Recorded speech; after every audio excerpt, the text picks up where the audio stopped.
So, hello. We're again doing some reacting to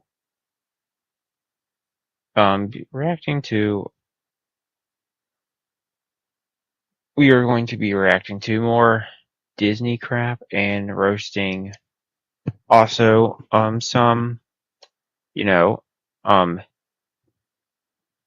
Acolyte and Disney. So, let's get started on roasting Disney and stuff. So, here we go.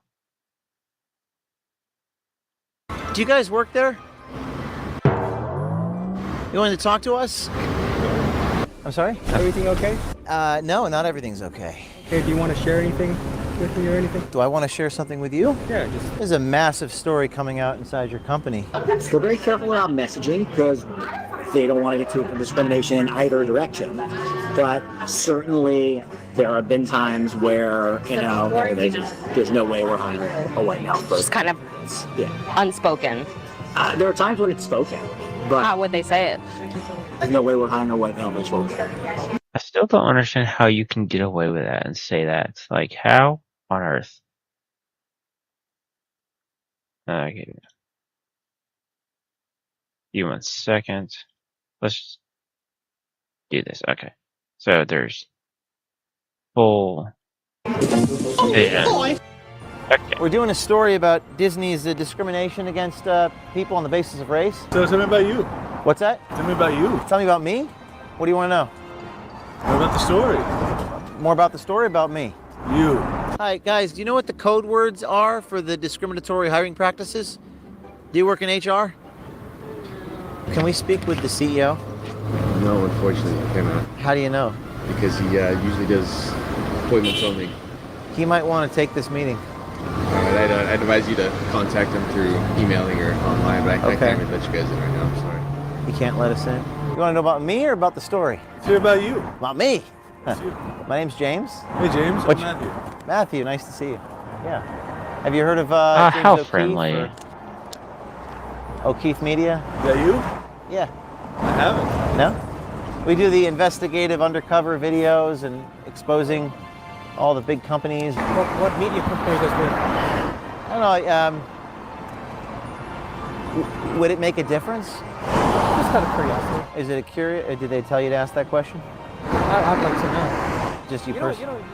Just you personally? Yeah. You personally want to know? Do you work for Disney? Yeah. Oh. Have you heard of OMG, James O'Keefe? No. We'll reach out via email and we'll try to come back when we get the appointment. Okay, yeah, that'd be the way to go. Okay. I don't think you should. Okay. We'll be back. We'll be back on Friday. What is your affiliation? Are you guys with like Project Veritas or anything like that? I'm the founder. Oh, really? Yeah, I'm James O'Keefe. Oh, wow. That's awesome. O'Keefe Media. Yeah. Okay. Do you familiar with that? I am a little bit familiar with that, yeah. Oh wow. What do you think about that? Well, I can't really share my own personal You can't share. opinion. They don't give you a First Amendment at Disney? Well, I'm on the clock still, so if we want to talk after, that's Oh. fine too, but Okay. yeah, let me get Would in they touch fire you if I guess they'd fire you if you said you were a fan of mine. I don't know. Check in BlackRock.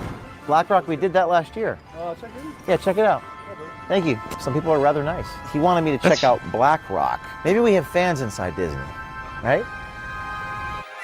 I mean, it looks like it. The most tolerant place on earth. I'm not so sure about that one. Okay, so we're gonna. Next we're gonna do this one. Well, we haven't had a lot of them. Okay, we'll go back. We haven't had a lot of them. Sorry again that I was 2 minutes late. All good. You don't care 2 if my minutes girlfriend comes late. to pick up my tea fob, right? No, of course. Okay. Oh, hey, babe. Hey. Hi. Yeah. Yes. Wait, do you guys know each other? Yes. We are. Oh wow!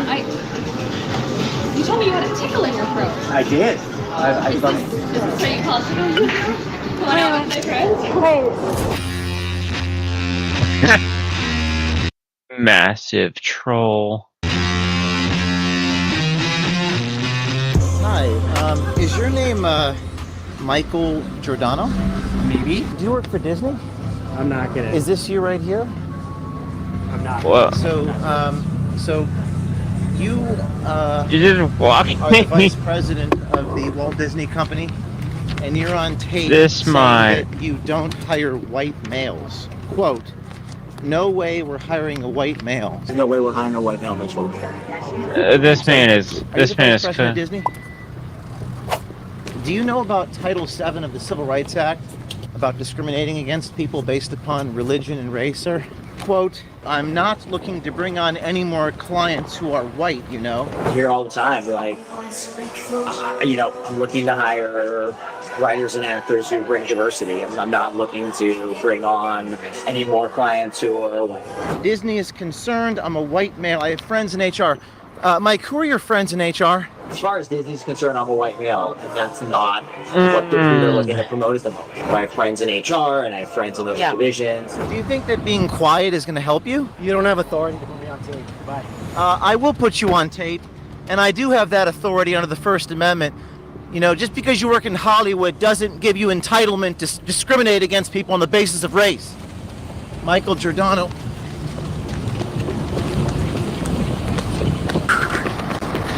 He's running. Sir, he's got the Tesla. He's... See if we can catch up to him. Just running with the MacBook is hilarious. Hi, Michael. Watch out. Watch out. Hi, Michael. Discrimination on the basis of race. Title VII of the Civil Rights Act. Look at his face.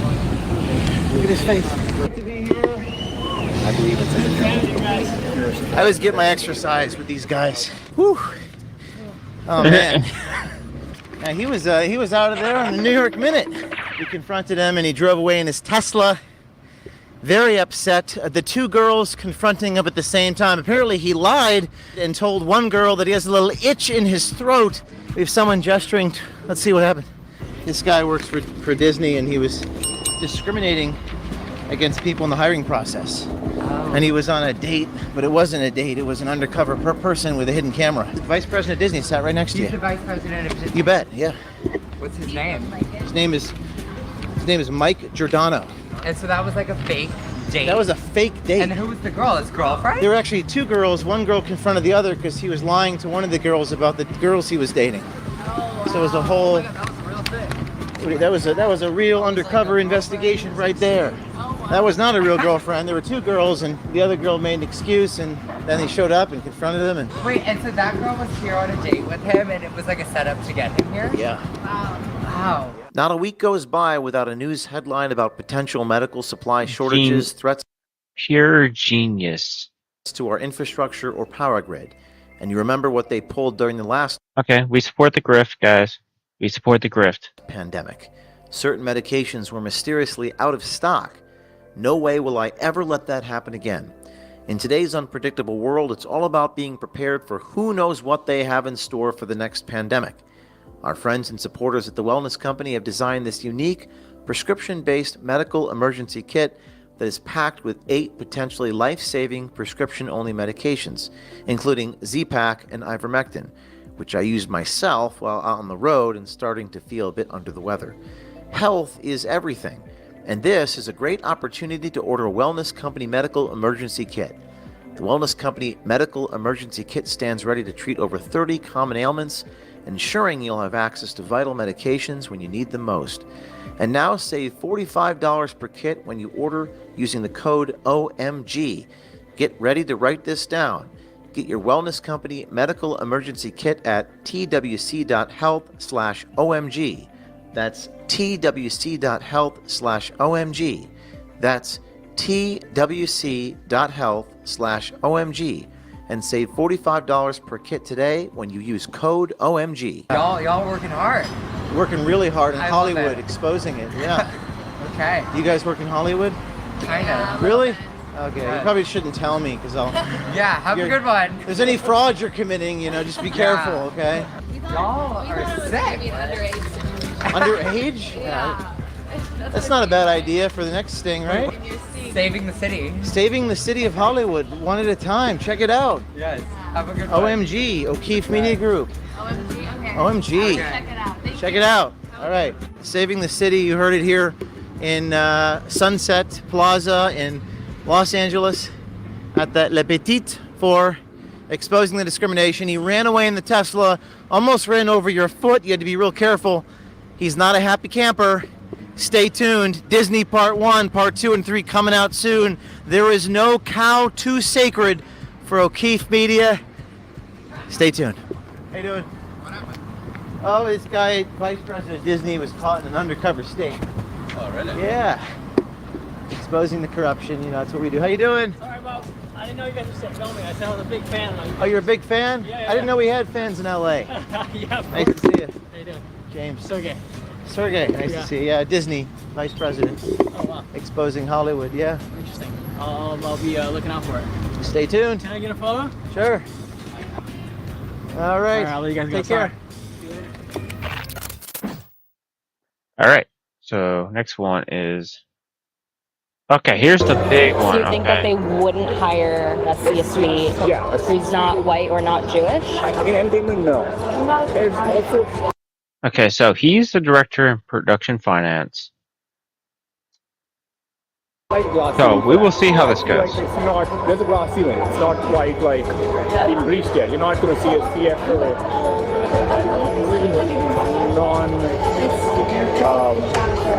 I guess, for lack of a word, non-white, non-Jewish. Unless you are a white Jewish man, well, you're likely never going to see Disney's C-suite. She was like Asian and Hispanic. Haitian. Asian. Well, this guy's obviously Indian or Pakistan or Southeast Asian. You can tell from his voice and just how he looks. I mean, yeah. His voice especially gives it away, so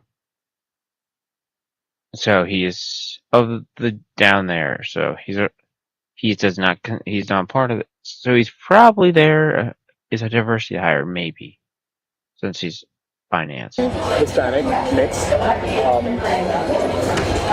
Just left Disney like a month ago. She left because she didn't really have. She's a woman. She didn't really have either of her bosses in her corner. Okay. And she quit saying that she just was like, I was just not feeling right. So I feel, and that being said, that the department heads are two Jewish men. Not that I have anything against this man, I'm just saying that. Yeah.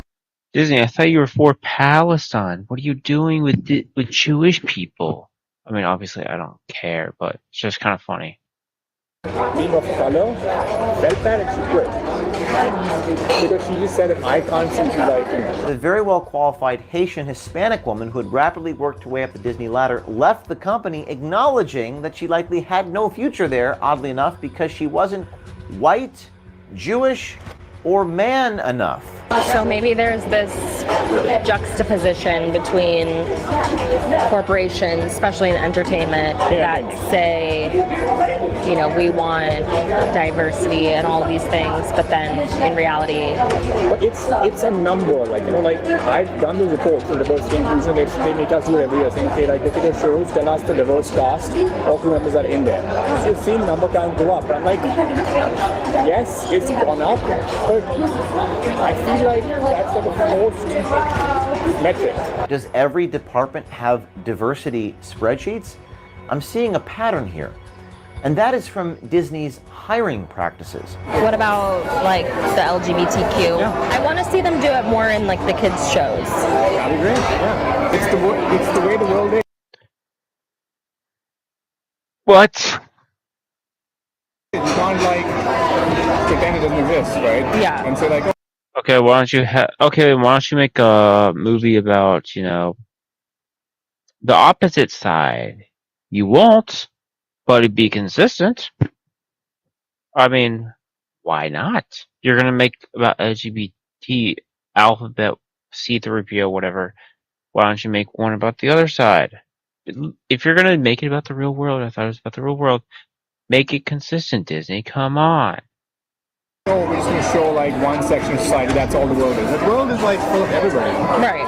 And that should be on screen. So, Disney's philosophy is that you're never too young to learn about the LGBTQ agenda. Do you think Bob Iger is corrupt? Now, Oh, this guy's cooked. This guy is getting cooked. now he just wants to stay in power. Oh, yeah, he's cooked. This guy's cooked. If he doesn't, if he still has a job, I will be shocked because if you say that about your boss, especially like Bob Iger, which we know he is basically iron once, you are cooked. He, like many, believe Bob Iger is corrupt.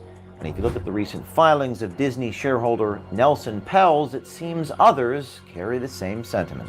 Last week on the Disney tapes, we met Mike Giordano, an attorney and senior vice president at the Walt Disney Company, who made it very clear that Disney promotes blatant discriminatory hiring practices. So much so that he actually expects lawsuits against Disney. It kind of feels like we're, at some point there's going to be a lawsuit. That's kind of how it feels, just because of, On this episode, our second installment of the Disney tapes, we're going to delve even further into Disney's systematic discriminatory hiring practices to see just how far they will go to pander in the name of diversity, not only in hiring, but even how they aggressively push race, gender, and LGBTQ programming at children, young children. And in an odd twist, one production executive claims that Disney CEO Bob Iger is corrupt, and that Disney's discriminatory DEI hiring will only get you so far up the Disney corporate ladder. But if you wanted to get a top job in Disney's C-suite, you better be a white Jewish man. That's an interesting side. It's like, usually it's like, if you're white, you're not going to get it. But now you have to be white, but also Jewish. So, and also one thing on the LGBT stuff, it's like, neither side, also, why are you putting it in a kid's show? This is a kid's movie show. Why is it in there? This is disgusting.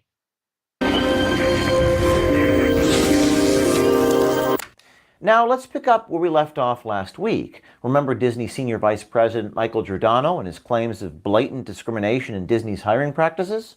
certainly there have been times where, there's no way we're hiring a white male person. Just kind of unspoken. There are times when it's spoken, but how would they say it? There's no way we're hiring a white male person. They, the writers and actors, we hear all the time, like, looking to hire writers and actors who bring diversity. I'm not looking to bring on any more clients who are white. Now, let's meet Saurabh Makkar, who also goes by the name Dave. Dave is the director of production finance at Walt Disney Television. He is intimately involved in Disney's production business behind the scenes. Yeah, I don't know if you heard of the show Rookie, ABC Network? Yeah. Yes. Yeah, you're producing it. Okay. What is your role in doing all of that? Production finance executive. Okay. I'm involved with the actual production of the show. Okay. Looking at, my work starts with making the budget. So you're the reason the Acolyte costs $180 million, is what you're telling me? It's you that making all these budgets ridiculous? Is that what you're telling me? That's my doing. Really, the budget for the show, that's my real work. Okay. Starting. Right. So you work in the budget, you work with the different departments, and you kind of wrangle together a number and you give it to the network and say, is this okay with your target? Mm-hmm. If it is, then it's a green lit. So you agreed to $180 million for the Acolyte? What? Off the budget, and you take it from there. Then we start with the other parts of my work, which is mostly active payments, leases, making sure they're on track with the different budgets for every episode, right? Because we launch the budget for one main pattern, what we call it, right? But each episode can go up and down if it's going to so you have to make sure that if it goes up, something comes down. So you kind of Oh, okay. Yeah. So you're managing it in real time? Yes, really managing the producer, executive producers, make sure they're on target. what the network and platform is. Yeah, very cool. Do you work with at all with like the people who are doing the content, like just to kind of like see what the creative side? Yeah, we have to work with them, right? Yeah. There is no doubt that Disney discriminates against white men when they are hiring and choosing who gets promoted. We heard that from Michael last week in Disney Tapes Volume 1, and Sarab confirms it here. So maybe there's this juxtaposition between corporations, especially in entertainment, that say, you know, we want diversity and all of these things, but then in reality, but it's a number. Like, you know, like I've done this. So you're telling us what we've known all along, that they don't actually care. Diversity, if it wasn't profitable, even though they still think it is, that Disney would not have done it. If right-wing stuff was profitable, do you think they would not? Do you think they wouldn't try right-wing stuff? It's like, let's put MAGA or whatever the crap you want to do in this show, which obviously no politics on either side. Just to be clear, before someone's like, "Oh, you just want the right way," blah, blah, blah. No, I want neither. Okay, so if right-wing stuff and MAGA, whatever you want, profitable in the grand scheme of things, which kind of is, but anyway, if it was actually profitable to them, they would do it. Where this woke leftist ideology, diversity, equity, blah, blah, blah, is profitable, so obviously they do that. Even though it's failing, but they still think it's profitable. And to an extent, it kind of is. Reports on diversity inclusion, which they make us do every year, saying, okay, like, look at the shows, tell us the diverse cast, all crew members are in there. So you've seen number count go up. I'm like, yes, it's gone up, but I feel like that's like a forced metric. There's also a slight glass ceiling for that. I feel like it's not, there's a glass ceiling. It's not quite like been breached yet. You're not going to see a CFO really I guess, for lack of a word, non-white, non-Jewish. What's included in the diversity, like, columns? Like, so they'll say, like, is the cast diverse? They have, like, a lead cast member who's, like, of color. Do they have, like, a cameraman? Or do they have, like, a director who's of color? So that way we're good. That I can say. Like, I've seen a lot of directors, people who of color, getting opportunities. And as a writer, people of color. Yeah. What? Michael, the senior vice president, also acknowledged Disney's diversity spreadsheets in last week's report. Does every department have diversity spreadsheets? I'm seeing a pattern here. And that is from Disney's hiring practices. Not a week goes by without a news headline about potential medical supply shortages, threats to our infrastructure, or power. We support the grift. Or we're reacting to the video, so obviously we're going to support the grift. Power grid. And you remember what they pulled during the last pandemic. Certain medications were mysteriously out of stock. No way will I ever let that happen again. In today's unpredictable world, it's all about being prepared for who knows what they have in store for the next pandemic. Our friends and supporters at the Wellness Company have designed this unique, prescription-based medical emergency kit that is packed with 8 potentially life-saving prescription-only medications, including Z-Pak and ivermectin, which I used myself while out on the road and starting to feel a bit under the weather. Health is everything, and this is a great opportunity to order a Wellness Company Medical Emergency Kit. The Wellness Company Medical Emergency Kit stands ready to treat over 30 common ailments, ensuring you'll have access to vital medications when you need them most. And now save $45 per kit when you order using the code OMG. Get ready to write this down.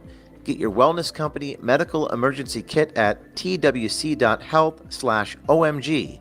That's twc.health/OMG. That's twc.health/OMG. And save $45 per kit today when you use code OMG. Now, let's look at the lengths that Disney will go to push a woke, diverse agenda into kids' programming. Young kids. And also hear firsthand why they would do such a thing. Back when Disney was good. Okay. According to Disney Day, it's a good idea to get younger kids introduced and... Disney, please do not copyright me. or strike or claim me for that one educated clips. on the ways of LGBTQ. What about like the LGBTQ? I want to see them do it more in like the kids shows. That'd be great, yeah. Are you asking me on a date? Your pulse and heartbeat have quickened. No. It's the word. What? It's the way the world is. You can't like pretend it doesn't exist, right? Yeah. And say like, oh, we're just gonna show like one section of society. That's all the world is. The world is like full of everybody. Right. Then why don't you show the other side? Unless you have a bias, or this is all a lie. It should be on screen. That's my little sib Blake and her girlfriend Ghibli. Following in Mom's wake. Oh, nonsense. I'm just an architect. It's important, I think, for me What? to see, like, you know, the LGBTQ stories and, like, especially for kids so that they can understand all of that and you know, introduce it to them just so that they're comfortable and all this stuff. Like, do you think that Disney, like, makes that a priority? I think they are. Do you think it's authentic? Like, Not quite. Of course it's not authentic. Because it's all a lie.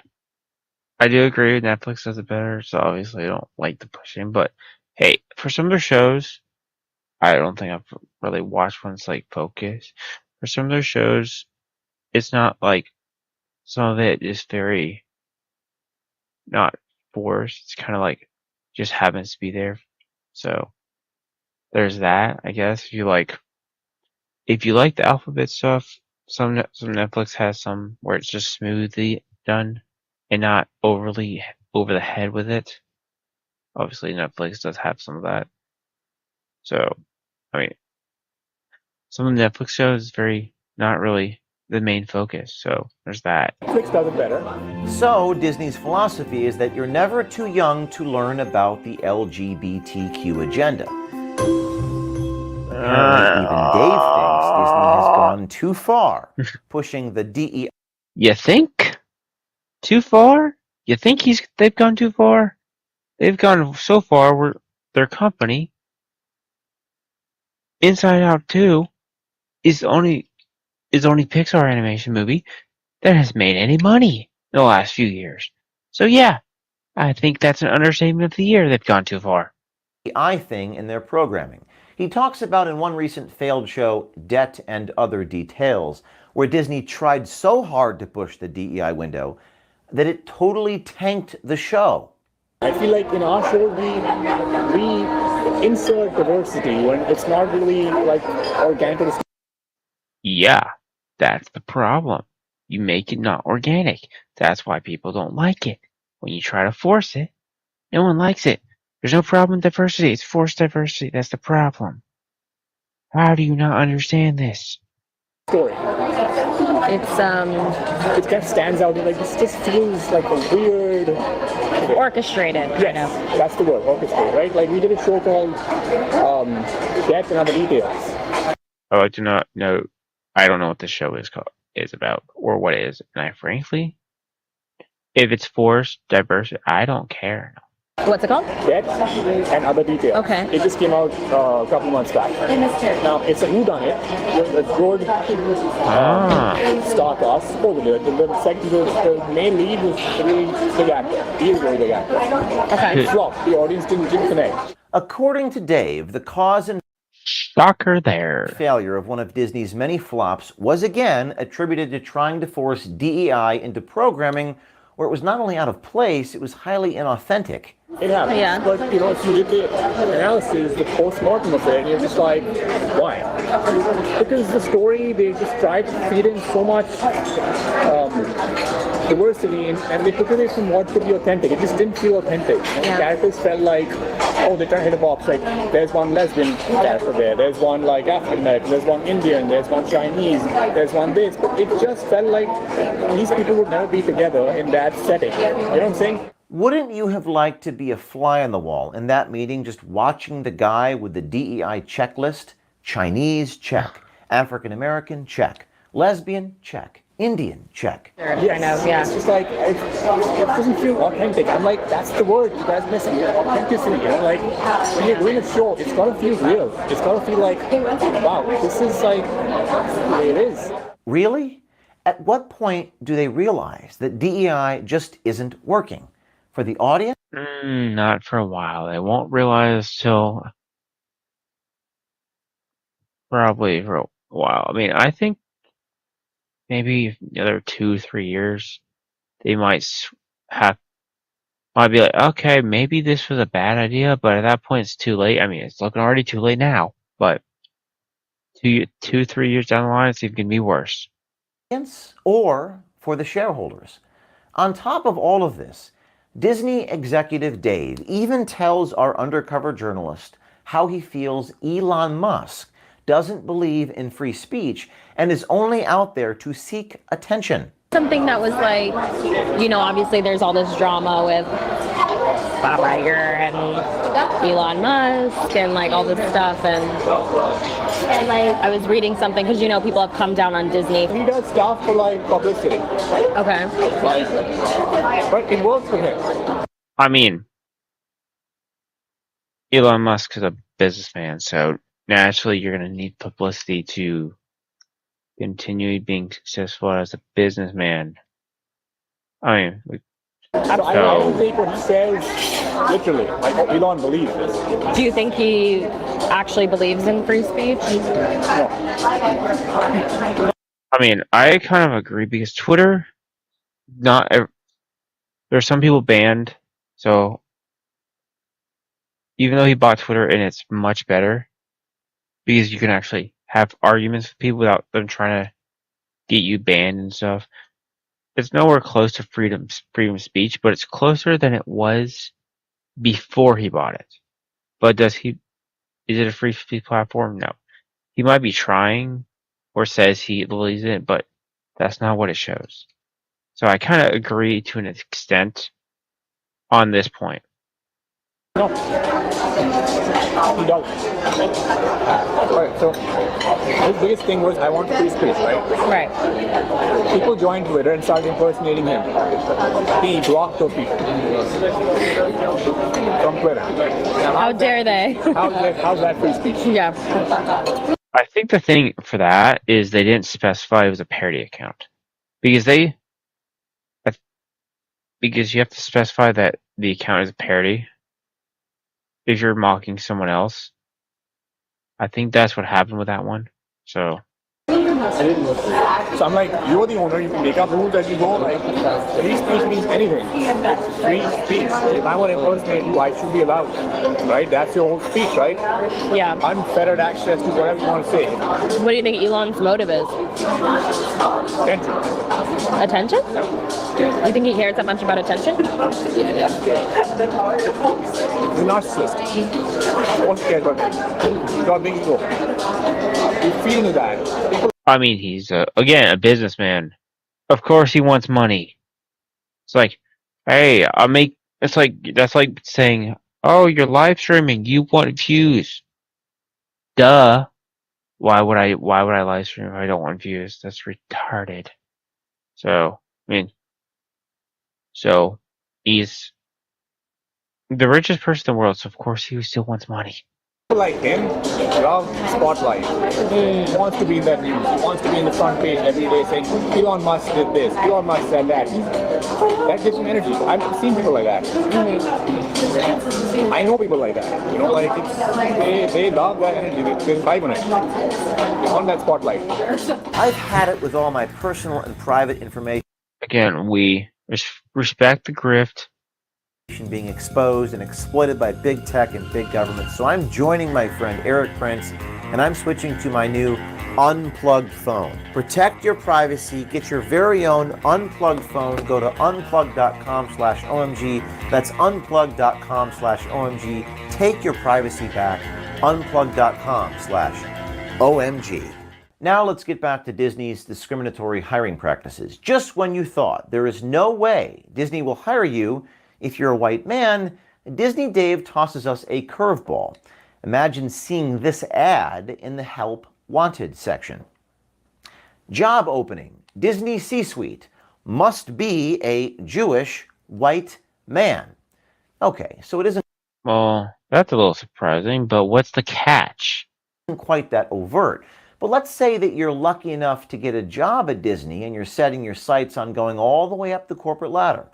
What's it going to take to get there? Again, by now, it has clearly been established that it's almost impossible to get hired and or promoted at Disney as a white man. You know, I've been at the company 11 years now, so I have friends in HR and I have friends in those divisions, and they're like, look, nobody else is going to tell you this, Mike, but they're not considering any white males for this job. They're just not. That's not what they want. And of course, we heard how Disney even bonuses executives for hiring non-whites. There's literally like a percentage of my bonus at the end of the year is theoretically based on whether I have hired, supported, mentored people who bring diversity.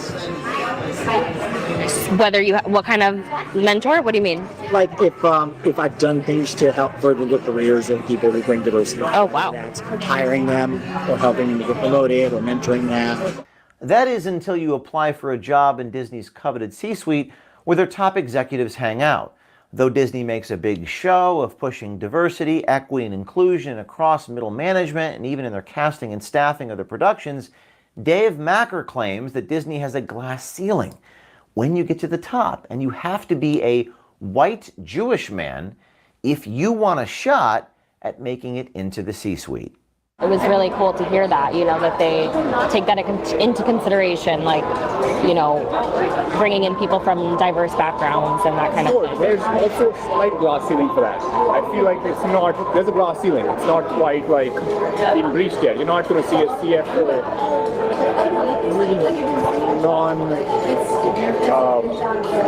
I guess, for lack of a word, non-white, non-Jewish. Dave goes on to point out that the tech industry is run by Indians, and the entertainment business... Are we surprised? I mean, Indians are... also Asians just in general, are very good at computers and tech issues. And that's why the stereotype of Indians and tech services exists, because Indians are very good at technology, and they're very smart. Business is run by white Jewish men, and that unless you are a white Jewish man, well, you're likely never going to see Disney's C-suite. In tech, everybody's like brown. All the CEOs are like, all tech companies mostly India. You look at it now. So you think that they wouldn't hire a C-suite who's not white or not Jewish? In entertainment, no. That is, but it's not just us. It's like every studio you look at, you'll find Indians pretty much higher there. You find like the chief technology officer, he'll be Indian, obviously technology, right? He even claims that a very well-qualified Haitian Hispanic woman who had rapidly worked her way up the Disney ladder left the company, acknowledging that she likely had no future there, oddly enough, because she wasn't white, Jewish, or man enough. She was like Haitian and Hispanic. Haitian. So there's two types of diversity in Disney?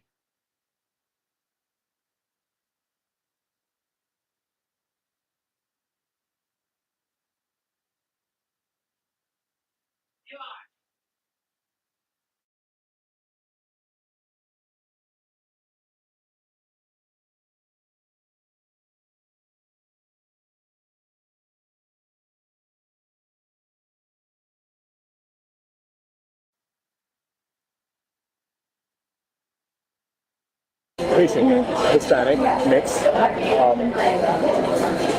Just left Disney like a month ago. She left because she didn't really have, she's a woman, she didn't really have either of her bosses in her corner. Okay. And she quit saying that she just was like, I was not feeling right. So I feel, and that being said, that the department heads are two Jewish men. Not that I have anything against Jewish men, I'm just saying that she, being of color, felt that and she quit. Because she just said, if I can't seem to like him. So having heard all of this, what do you think Dave thinks of Disney's CEO, Bob Iger? Do you think Bob Iger is corrupt? Now? Obviously. Yes. Now he just wants to stay in power. He came with a 2-year promise. In 2 years, I'll turn the company around and I'll get you a new CEO. He extended that to 2026. He got rid of a few people who were like, who could have been against him. He got rid of her. Like his one CFO, Christine McCarthy. She was the CFO of Disney. He got rid of her. That's why I felt like, okay, I see this. Like he's removing any potential threat. She could have been CEO. This guy's cooked. Absolutely. He's probably going to get fired. Yes, you heard that right. He, like many, believe Bob Iger is corrupt. And if you look at the recent filings of Disney shareholder Nelson Peltz, it seems others carry the same sentiment. Do you think Bob Iger is corrupt? Now, yes. Why does Dave Mocker think that Bob Iger is corrupt? Is it because of his hiring practices, his insistence on pushing bizarre sexual and racial content on young kids, or how he uses his power and influence for political fundraising for far-left causes and leftist politicians? Who knows? One thing we know for sure, under Bob Iger's leadership, Disney, a once stellar and safe family brand, continues to rapidly circle the drain. Maybe Iger should spend more time on Disney's balance sheet and profit and loss statement and less time checking the boxes on his DEI spreadsheet. So again, I will ask, will Bob Iger clean up his act and get the Mouse House whipped into shape, or will he continue to play the part of Goofy on Wall Street? Answer? Obviously, he's not, because he thinks this is good and wants to destroy anything Walt Disney made. If Iger doesn't get Disney fixed quickly, there may be a job opening in Disney's C-suite soon, if you're a white Jewish man. Let us know what you think in the comments below. Next week, we'll release Disney Tapes Volume 3, where we dive into a different executive from Disney. Stay tuned. If you want to become an American swiper, go to O'KeefeMediaGroup.com. And if you have been a victim of discrimination at the hands of Disney, reach out to us and we will attempt to assist you with our Citizen Journalism Foundation. Stay tuned. Okay. So one last thing. Fresh or agave at taste. least From fresh pressed agave.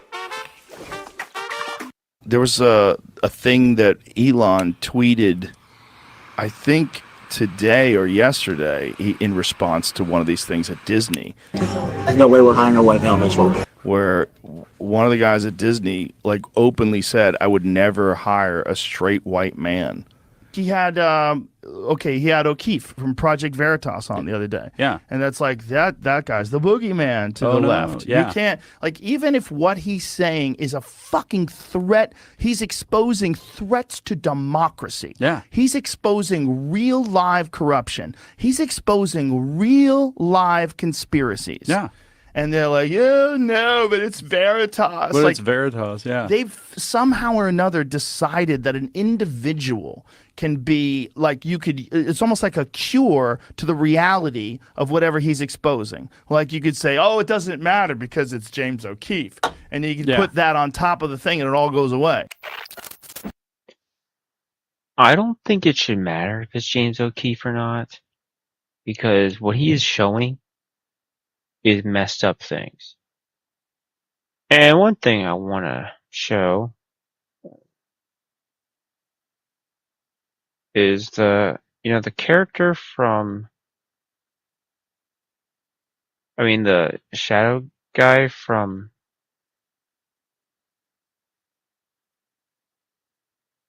Acolyte.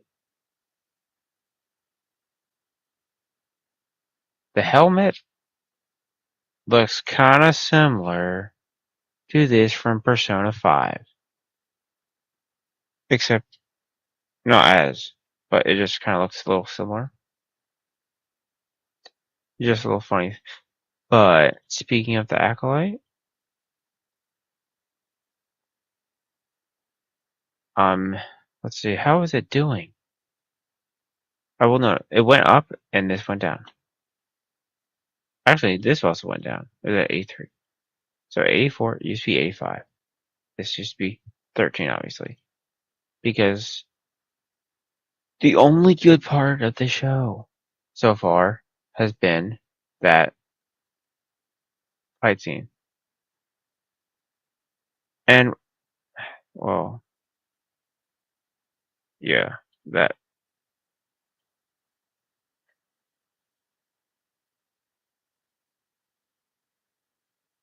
Yeah, the fight scene is the only good part of the show. And it's just piece of crap. Like,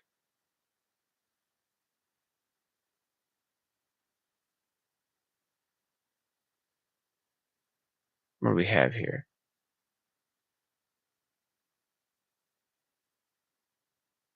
Oh, also, oh yeah, let's take a look at this. Okay. A lot online. All right, so one thing I see a lot online is the talk of money. People always talk about, well, you know, it pays to hate something. It pays to grift. I really got to say, having been doing YouTube for 8 years, I know what makes money and what doesn't. And how I started my channel was I didn't give a shit about what makes money. I just care about what I'm interested in making. Sometimes those videos would flop. Sometimes those videos would do great. That's just the name of the game. I don't really control what is popular, what isn't. But I have to say, to the people that say that it pays more to hate on something, I can tell you firsthand from experience that is not true. It pays much more to love something, to push something, to shill for something, let's say even. My best month was when The Mandalorian Season 2 came out. I did over 60 million views on YouTube in 1 month. And then again, 60 million views in January, because it was December and then January. It's about 120 million views in 60 days, which is pretty substantial. It's pretty good. I think I only had like 2 million subs at the time or something like that. And let me tell you, it is much more lucrative when something is good, when a project is really exciting for a lot of people, and when you are talking about it with emotion and passion and pizzazz and love. Because then from there, I'm inspired to make theory videos and lore videos and character background videos. What if this happens? What if that happens? Because I'm intrigued, because I'm happy, because I want to get into it. And to be honest, that's where the money is. It's when you're making content that you are really passionate about. So this talk of like, oh, you know, that it pays to grift, it pays to hate, it's simply not true. When you're on YouTube and you have a following, it pays to peel a boiled egg. You can do whatever you want, and you'll make money. But the cash cow is when something is really good, when people are happy, when you're happy, and you can see that through the content that you make, the passion. And I think that's how content should be made, you know. But at the end of the day, I think what makes a really good content creator is someone who's authentic and real and doesn't just blindly love something or blindly hate something no matter what. And I think here with my channel, you get that. You get, you know, if it's shit, I'm going to call it out. I'm a George Lucas purist at the end of the day, and I hold that as the highest standard. And if something strays away from that, I'm going to be like, this is stupid. If something goes along that and expands on it, I fight alongside and I die on that hill. So it really depends on the product, really depends on the material. And I can say firsthand that it pays much, much, much more than most I've ever made when something is good and when you love it. So enough of that talk. You know, leave the money talk to the YouTubers who have actually had experience with views and what does make money, what doesn't make money, and seeing the trends, and leave the rest to just, you know, your own opinions. But it's not factual. So hope you guys have a great day. A little bit of analytical insight on the YouTube side of things, and I hope everything's going to be good. I hope Star Wars will be good. I don't pray for the death of it. I want it to be good. I want to be a fan. I want to be happy. I want to feel like a kid again. So anyways, but I will defend, you know, I will defend Star Wars always, forever. and what I believe Star Wars is, which is the first 6 films. And if something strays away from that, best believe I'm gonna talk about it. I'm gonna be real about it. And if I catch flack for that from whoever, people who blindly love it, shills, people who actually love it for real, so be it. Jedi. Have a good day. Later.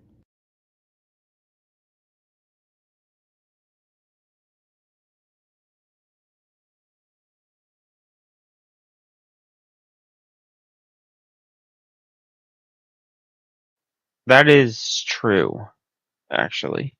Is no one you get called a grifter and this, that, and paying hate. The minute you start making money, no one's gonna call me a grifter until yeah, because it's like, ah, you only have 112 subs, and no one watches you, and they watches you, and you don't make money, so obviously no one's gonna say you're a grifter, you just hate stuff. No, they're gonna say it the minute I start making money. They're gonna start calling me a grifter because it happens every time. They're gonna do it every time. Okay, because without fail, that's what they do. What was I think I think else.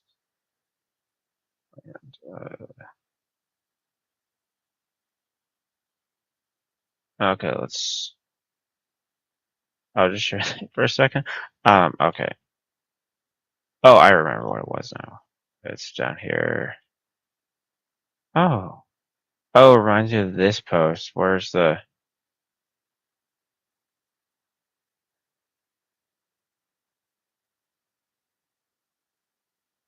Oh yeah, where is it?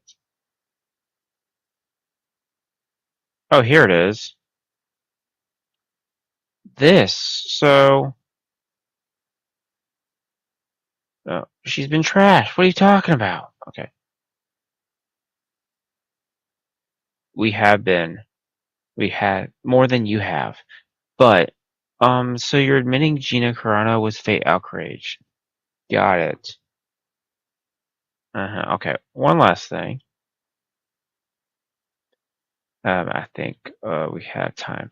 I don't care about Molly because she's a piece of crap. Okay, where is it? Oh, here we go. So, they finally found a writer, so I expect there to be, this is the last thing I'm going to talk about before we head out of here.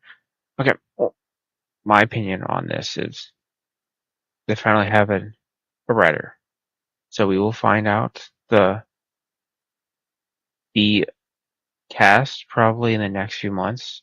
What I'm hoping is it's faithful as possible, just to make everyone mad. You're going to see outrage like crazy later. I hope it's as faithful as humanly possible, more than the movies were, just so those actors that basically spit on her after giving them a career can't be known for Harry Potter anymore. They'll be like, "You're the second Harry Potter. You're just Harry Potter anymore. You aren't the only ones known for Harry Potter anymore." So that's what I'm hoping for, because it'd be hilarious. It's like, and J.K. Rowling is let this not let. Let's be clear. She probably hates our guts. She probably hates me. She probably hates you, whoever's watching. She's a leftist at the end of the day, but a feminist. But also, there's a point where even she drew. So, at the end of the day, but she's calling it out, so, you know, can't be mad at that. Okay, what else do we have?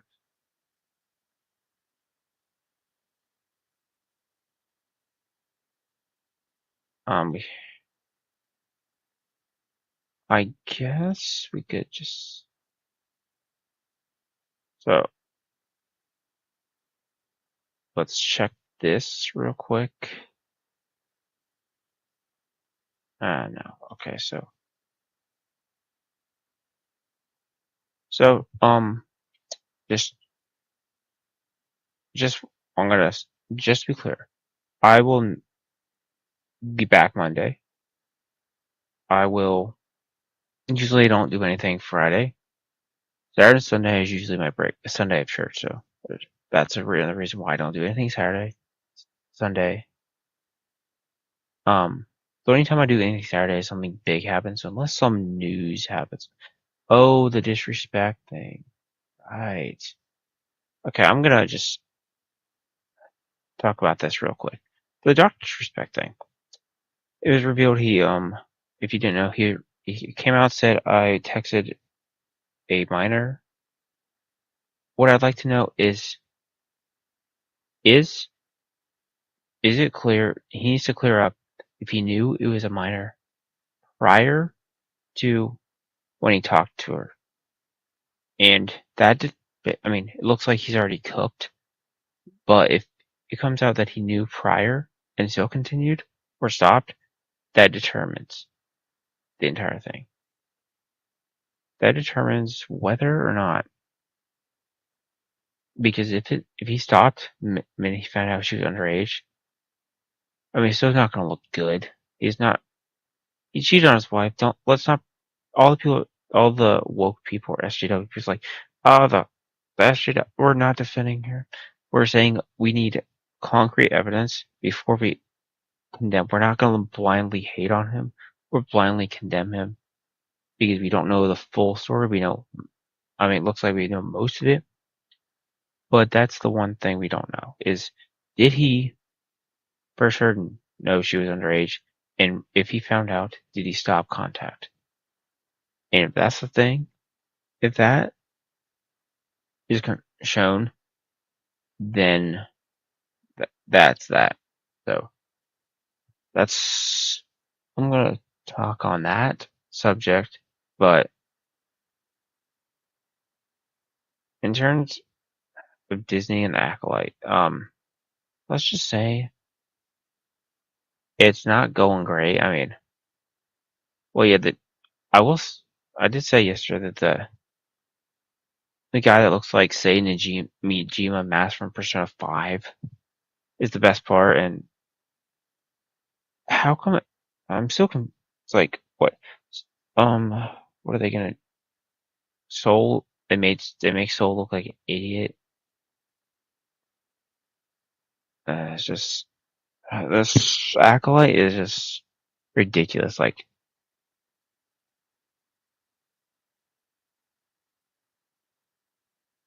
I don't, it's like,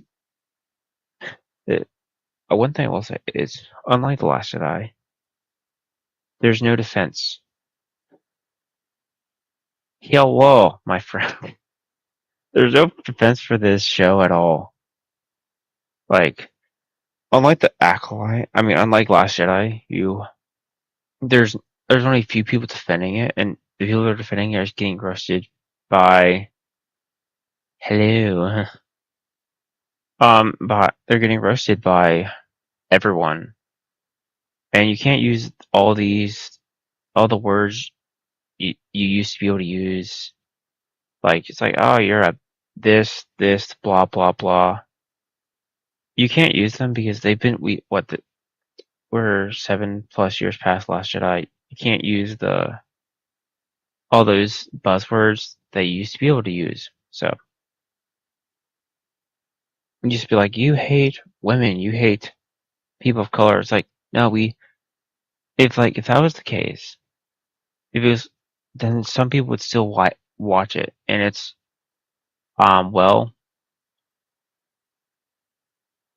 considering we're at this, it's like, oh, it went up. Here we go. Oh, the percentage went up, guys. That's still not good. 14% is still not a good score. At the end of the day, that you can like the show, just admit it's a crappy show without attacking your fans or gaslighting them or pretending they're idiots. The show is bad. Just admit it's bad. That's all you have to do. Like, it's not that big of a deal. It's not going to kill you to admit the show is bad. And the ironic thing is that, where is it? Give Wait a second. Wait.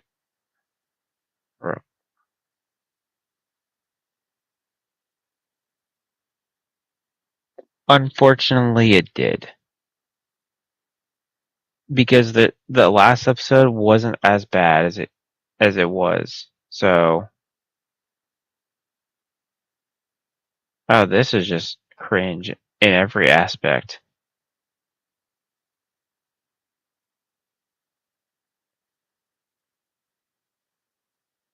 Like, wouldn't it burn, and also wouldn't the back still be long as well? Like, so bad. Oh, here we go. Here's the cringe. I apologize in advance. Is this the one where he actually?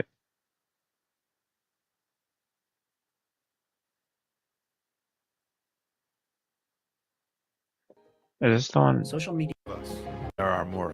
Oh, wait, where is this? Aha! This person's identity theft. Which is so more of us? Oh, yeah, more, the identity theft right there. Hello? Yeah, this is just bad. I apologize in advance. Sadly. Yeah.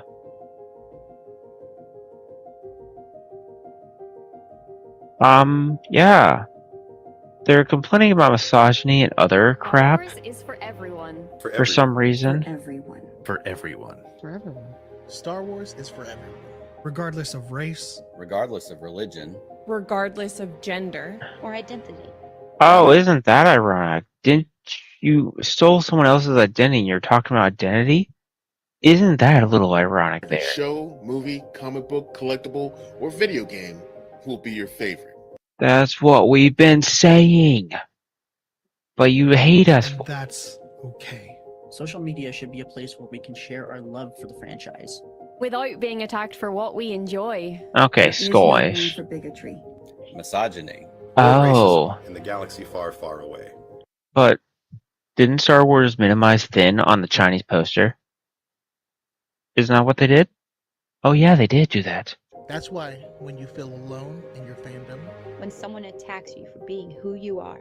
Yeah, you had to hide your identity. There are more of us. There are more of us. This is so cringe. There are more of us. There are more of us. there are more of us. There are more of us. There are more of us. There are more of us. There are more of us. There are more of us. There are more of us. There are more of us.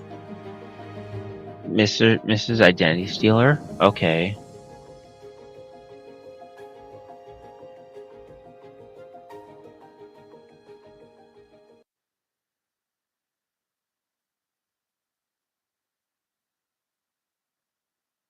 I apologize for that cringe. Because, where's the one where it was revealed that he stole, where, I can't, anyway.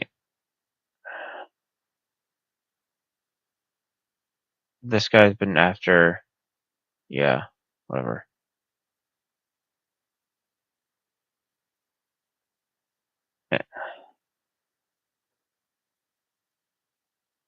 Yeah. We both have. So, after that cringe, I think you deserve some palate cleansing. Because why not? Okay, I'm gonna get out of here. I think your stream should. Okay. I mean, yeah. Yes, it is someone dressing up as Tifa. This was a person dressed up as Tifa for the PlayStation. The PlayStation new. Do you not have it? Do you not have the link yet set up? Do you not have the link set up yet?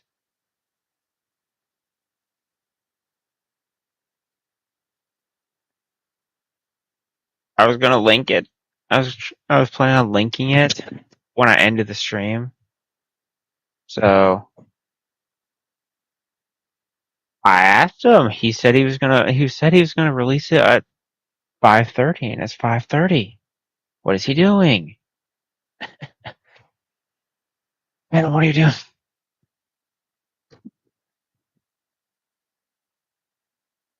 Man, get in here right now. Phantom, you're gay. Okay. I'll just do this instead.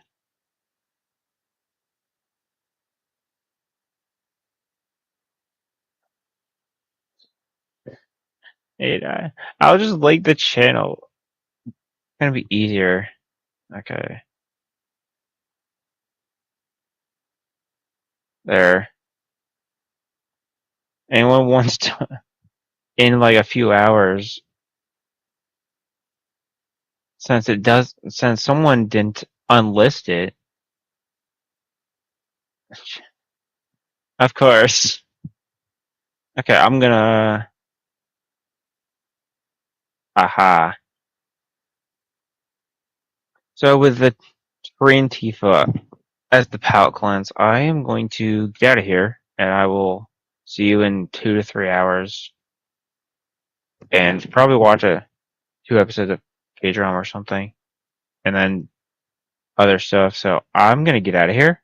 I will see you in another stream or next week. See ya.